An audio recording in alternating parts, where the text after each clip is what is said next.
Bienvenue sur votre chaîne préférée Akhbar al-Bled. Maroc, Union européenne, des juristes américains réagissent à la décision du tribunal européen. Au sujet des accords Maroc-Union européenne, une juriste américaine considère que la décision du tribunal européen interpelle sur son indépendance et son objectivité. Avant de rentrer dans le vif du sujet, n'oubliez pas de cliquer sur la cloche pour recevoir toutes les notifications des publications de cette chaîne, votre chaîne préférée Akhbar al-Bled. Je vous demanderai également de cliquer sur le bouton j'aime pour encourager cette vidéo et partagez-la auprès de vos amis, vos collègues et vos membres de famille pour assurer une large diffusion.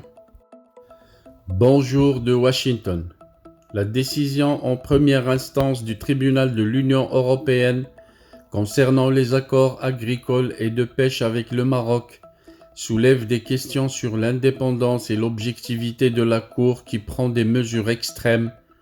sur la base d'arguments d'une organisation armée et de ses relais pour s'ingérer dans les accords commerciaux entre États,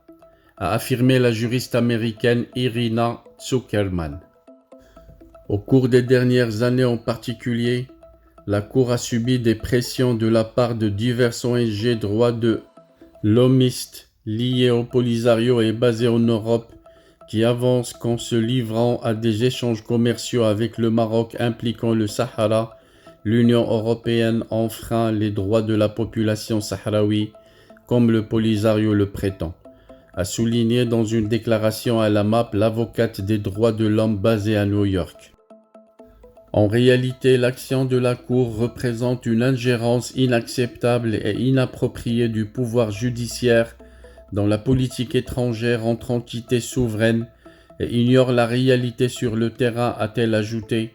estimant que la Cour n'a pas de compétences pour trancher de telles questions. Selon Madame Zuckerman, une spécialiste de la région MENA, le tribunal de l'Union européenne a cédé au groupe de pression mensongère sans prendre le temps d'enquêter sur ces allégations inappropriées, alors même où un nombre croissant de pays ouvrent des représentations diplomatiques au Sahara marocain. La Cour se révèle être ainsi un organe militant et politisé plutôt qu'un arbitre neutre, a ajouté la juriste américaine, pour laquelle les postures judiciaires sont préjudiciables à l'ensemble du système démocratique en Europe, aux relations internationales, à la stabilité entre l'Afrique du Nord et l'Union européenne, ainsi qu'aux personnes les plus vulnérables qui sont les victimes du groupuscule manipulateur à l'instar du Polisario.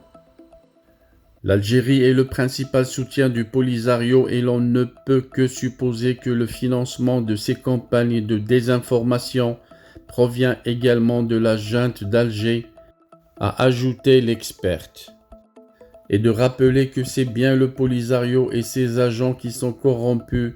et impliqués dans le terrorisme et la violence qui vont à l'encontre de toutes les normes des droits humains et des lois internationales, se demandant comment les ONG qui le soutiennent peuvent ignorer le détournement de l'aide humanitaire européenne par la bande commande du mouvement armé.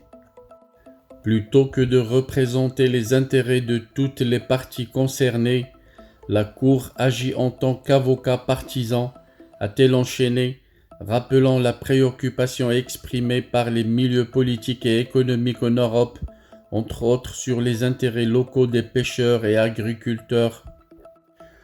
En Espagne, les responsables du gouvernement au niveau central et local comprennent non seulement les besoins et les intérêts de leurs propres électeurs, mais aussi le fait que le soi-disant mouvement d'indépendance est une fiction juridique qui n'a aucune légitimité sur le terrain, a conclu la juriste américaine.